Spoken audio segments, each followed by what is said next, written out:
Oke, ini banyak yang bertanya, saya nggak tahu penyebabnya ya. Apa bedanya hukum dan filsafat, Bang, katanya. Apa bisa orang filsafat berdebat dengan orang hukum? Saya akan mencoba dengan bahasa yang sangat sederhana saja. Oke, hukum itu ibarat bola bulat, ya kan? Nah, lapisan paling luar,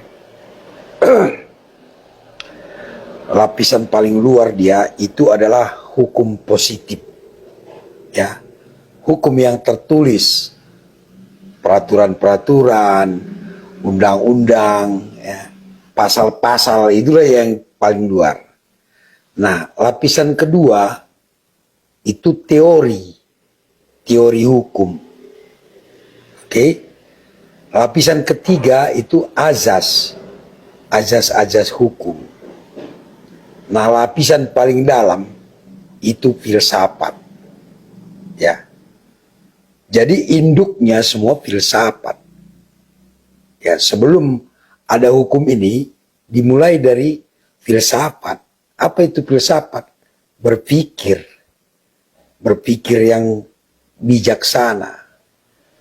Kalau hukum, teman-teman, itu sudah ada kepentingan dalam membuat hukum itu, sudah ada kepentingan, baik kepentingan politik, ya, ekonomi, dan lain sebagainya. Ya, tergantung tujuan hukum ini, kan gitu ya. Nah, kalau filsafat itu tidak ada kepentingan di sana, benar-benar berpikir bijaksana, ya. Berpikir filsafat itu tidak ada kepentingan di sana. Ya.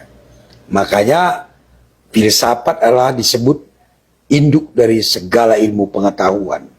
Semua ilmu pengetahuan itu berawal dari berpikir, yaitu filsafat tadi.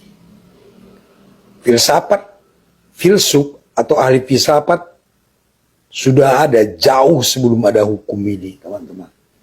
Ilmu pengetahuan apapun, di sana ada filsafatnya. Ilmu hukum ada filsafatnya, filsafat hukum. Ilmu politik ada filsafatnya, begitu. Apa perbedaan hukum dan filsafat? Kita tidak bisa membedakan, tapi berkaitan dia.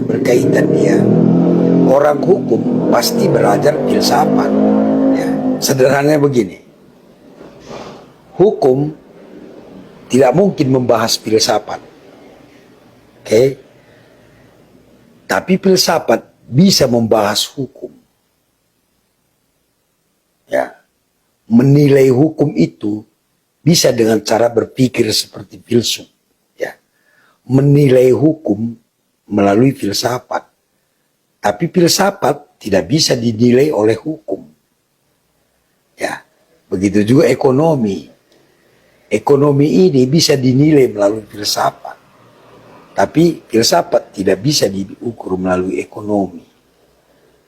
Tadi saya jelaskan lagi bahwa filsafat adalah induk segala ilmu pengetahuan. Hukum adalah ilmu pengetahuan, ya kan? Bagaimana kalau berdebat antara filsuf dengan ahli hukum? Ahli hukum tidak mungkin dia menilai filsafat. Tapi ahli filsafat bisa menilai hukum. Mudah-mudahan ada sedikit gambaran, ya. Tetap bersama Bang Beni, kita menambah wawasan, membuat kita lebih kritis di dalam hukum. Salam buat saudara-saudaraku, mulai dari Sabang sampai Merauke, dari Aceh sampai Papua, ya. Kalau kita berpikir filsafat, maka dari Aceh sampai Papua bisa menjadi sederajat. Ya, itu dia.